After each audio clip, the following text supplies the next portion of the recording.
So hi! Welcome and welcome back to my YouTube channel, and for today's tutorial, ituturo ko sa inyo kung paano nga ba maglagay ng cover photo sa ating PayPal account.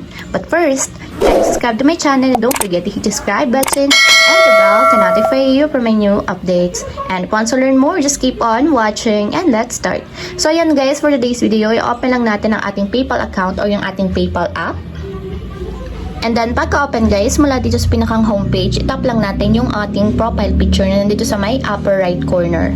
So, ayan guys, after nyan, dito sa settings, tap naman natin dito yung complete your personal info. So, ayan guys, after nyan, tap nyo ulit yung camera button na nandito sa may cover photo. And dito guys, pwede na tayong mamili ng cover photo na gusto nating ilagay sa ating PayPal. So, pwede kayong mamili dito sa mga solid colors.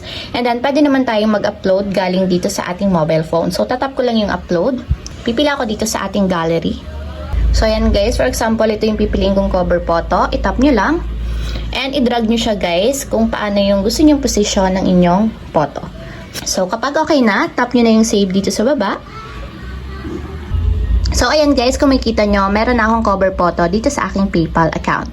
So, ayan lang guys, ganun lang kasimple kung paano nga ba maglagay ng cover photo sa ating PayPal account. If you have a question, comment down below and don't forget to hit the subscribe button and the bell to notify you for my new updates.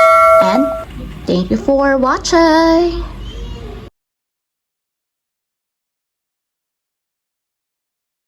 Living life, every day, late at night, not okay.